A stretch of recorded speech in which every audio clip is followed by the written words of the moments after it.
In the grand halls of the towering inn, wealth whispered through golden chandeliers and velvet-draped corridors. The lord, draped in the finest silks, strode through the great hall, his boots clicking against the polished stone. He was a man of power, untouched by the struggles of the common folk. When the poor maiden approached, her eyes full of hope, he barely spared her a glance. Her request, a simple dress, nothing more, was met with cold dismissal. To him, she was nothing but a fleeting shadow against the splendor of his world. She had come with trembling hands, gripping the worn edges of her tattered cloak.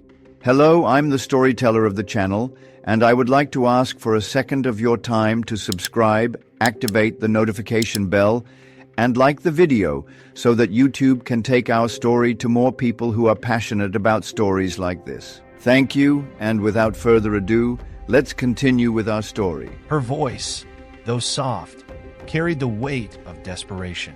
"Please, my lord," she pleaded, her fingers clutching the fabric of her own rags. But the lord's gaze remained unmoved. His wealth had built walls taller than the castle itself, and within those walls, compassion had withered like an abandoned rose.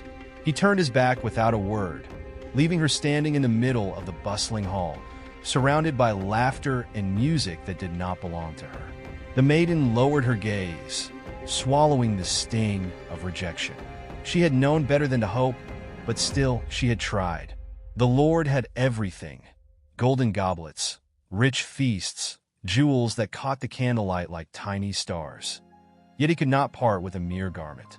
She stepped back into the cold night, her breath forming clouds in the crisp air.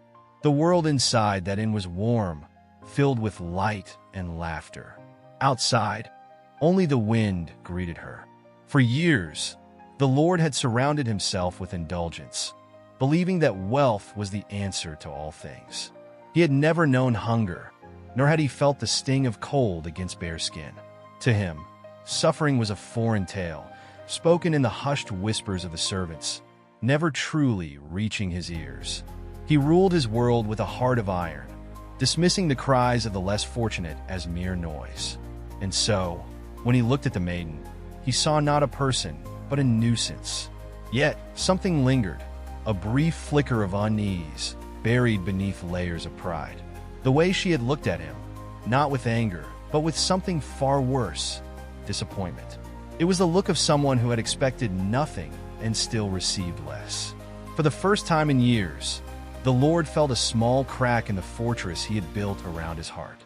He shook it off, returning to his feast, drowning the momentary discomfort in goblets of wine and grand laughter. But the world had a way of weaving fates unseen.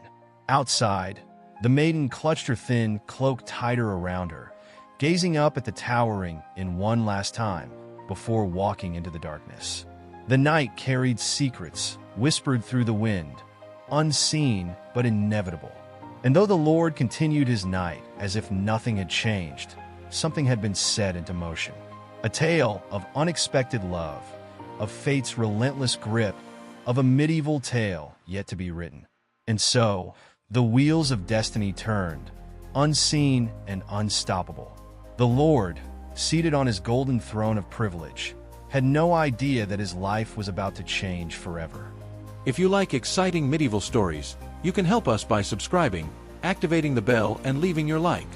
The maiden's footsteps grew lighter as the days passed, not because she had found peace, but because the weight of life itself had begun to slip from her grasp. Her once bright eyes, filled with quiet determination, now reflected only the pale glow of the moon. The cruel hands of fate had marked her, sealing her destiny with whispers carried in the wind. The illness crept through her body like a silent thief, robbing her of strength, of breath, of time. The world around her continued, indifferent, just as the lord had been. Word of her condition spread in hushed voices through the village, but sympathy did not bring relief. She had no gold for a healer, no family to hold her hand through the storm. Each day was a battle against an enemy unseen, an enemy she had no means to fight. And so, she surrendered to the inevitable, allowing fate to guide her steps. She no longer begged for kindness, no longer reached for what would never be given. She merely waited, watching as the world carried on without her. And it did. The Grand Inn remained a beacon of indulgence, its halls echoing with laughter and the clinking of goblets. The Lord, wrapped in his comforts, gave no thought to the girl he had turned away. Why should he? The woes of the less fortunate were no concern of his. He dined on lavish meals, surrounded by those who praised his wealth and power. His world was untouched by sorrow, his heart unshaken by the suffering that lay just beyond his walls. Yet, fate is relentless. It moves unseen, weaving lives together in ways no man can predict. The Lord may have ignored the maiden's suffering, but the threads of destiny had already bound them together.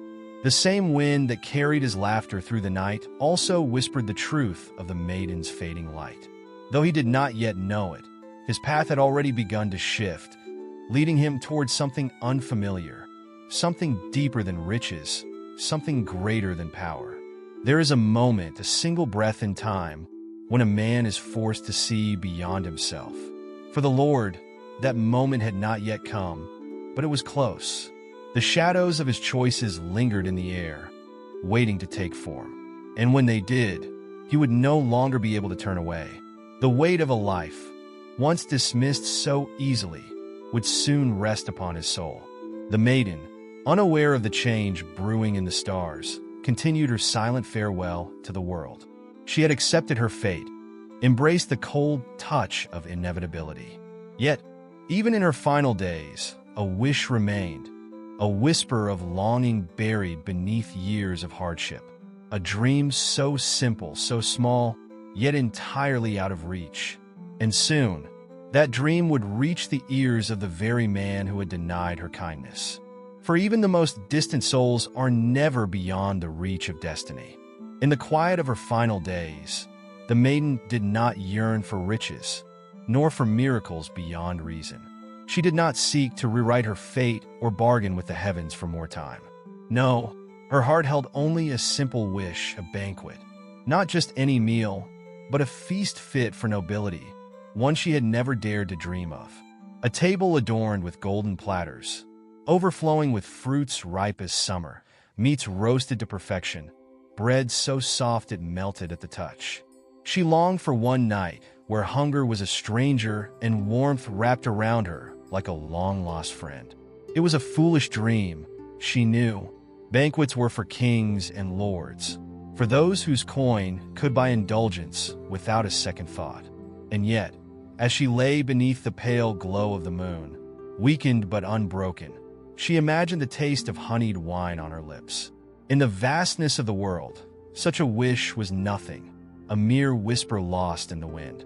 But to her, it was everything, a dream that, even in its impossibility, kept the cold at bay. Unbeknownst to her, fate was already at work. The same Lord who had turned her away remained unaware of the tiny thread that now connected them. But whispers had begun to spread. A serving girl, having overheard the maiden's final wish, spoke of it in the kitchens of the Grand Inn. The words traveled, winding their way through corridors and candlelit halls, until they reached ears unprepared to hear them. The Lord, upon learning of this desire, felt something he did not recognize at first. A weight, unfamiliar, yet undeniable.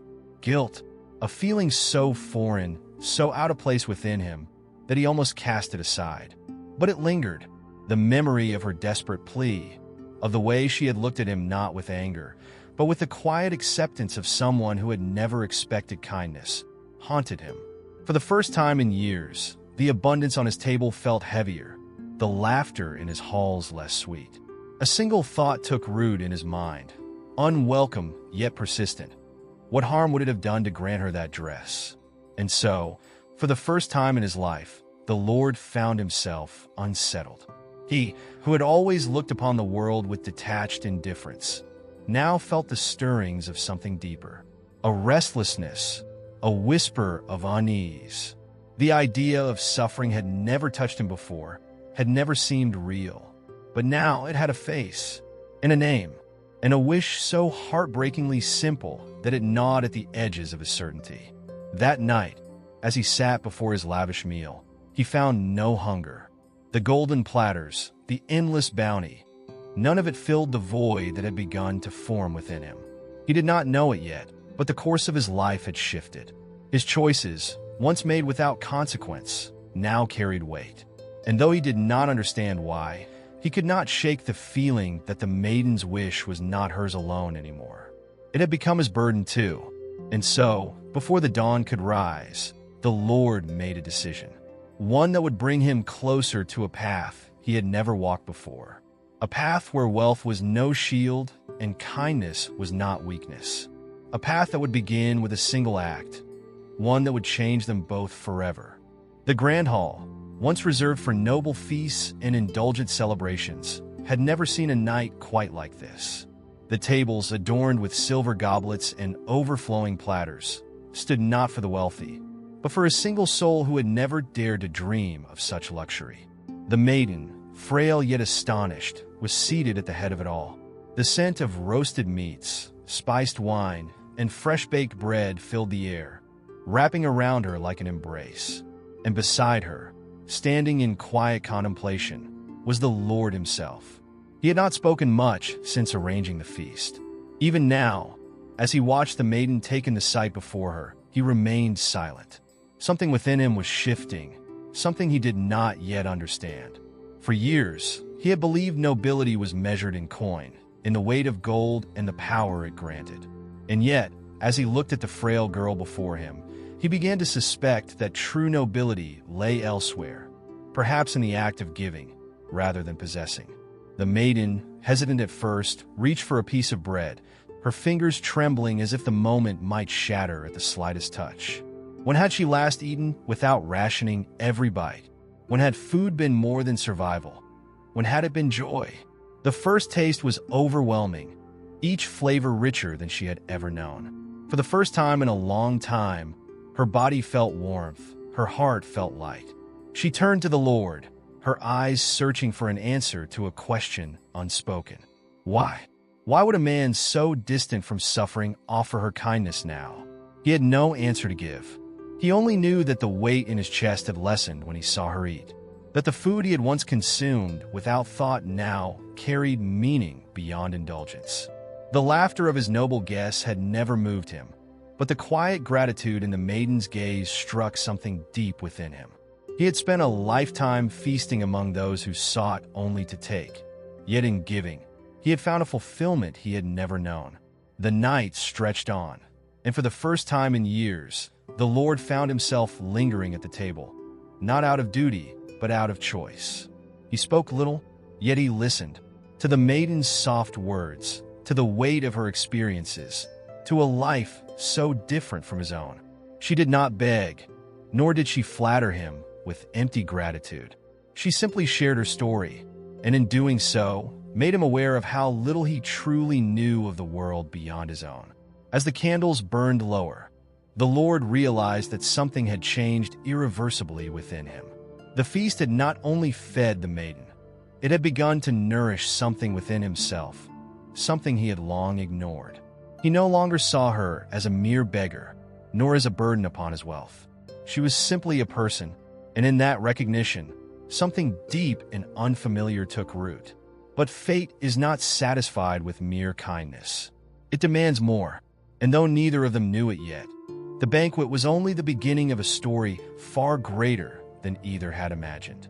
The Lord had never known true hunger, nor had he ever felt the sting of helplessness. But as he watched the maiden, weak despite the warmth of the feast, he felt something new, an ache deeper than guilt, heavier than pity. She had smiled that night, had laughed between bites of sweet fruit and spiced wine, but the truth lingered behind her eyes. Her illness had not faded. The banquet had granted her a moment of joy, but moments were not enough. And for the first time in his life, the Lord longed to give more than fleeting comfort. He sought out the finest healers in the land, offering them gold beyond measure. But they only shook their heads, their wisdom bound by the limits of mortal hands. No amount of wealth could turn back time, nor undo what fate had already claimed. The maiden's days were numbered, her body too frail to fight the relentless tide. Yet, The Lord refused to accept such an end. His riches had shielded him from sorrow for too long. What use were they if they could not buy him the one thing that now mattered? And so, he made a choice that stunned the world. He abandoned his fortune, his title, his grand halls filled with empty laughter. He sought a cure beyond the lands he had once ruled, traveling to distant kingdoms, through treacherous mountains and endless seas. He who had once measured his worth in gold, now measured it in miles walked, in battles fought against despair. His name, once spoken with reverence for his wealth, became a whisper among travelers, a tale of a man who had traded everything for the love of a dying maiden. The journey tested him in ways he had never imagined. He had known comfort, but now he knew struggle. He had known excess, but now he knew what it meant to go without. And yet, through the hardships, he felt something he had never felt before: purpose. Love, he realized, was not found in the gifts he had once hoarded, nor in the power he had wielded.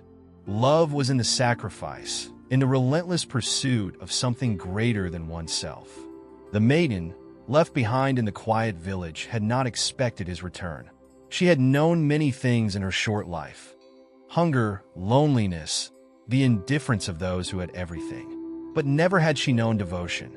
The Lord's absence was proof of something she had never dared to believe in: that she was worth fighting for. That, despite the odds, someone had chosen her, not as a passing kindness, but as a reason to defy fate itself. And though neither knew what the end of the road would bring, one truth remained. The Lord, once defined by his wealth, had discovered the true price of nobility. Not in gold, nor in power, but in love, the kind that demands everything, yet gives back more than one could ever measure.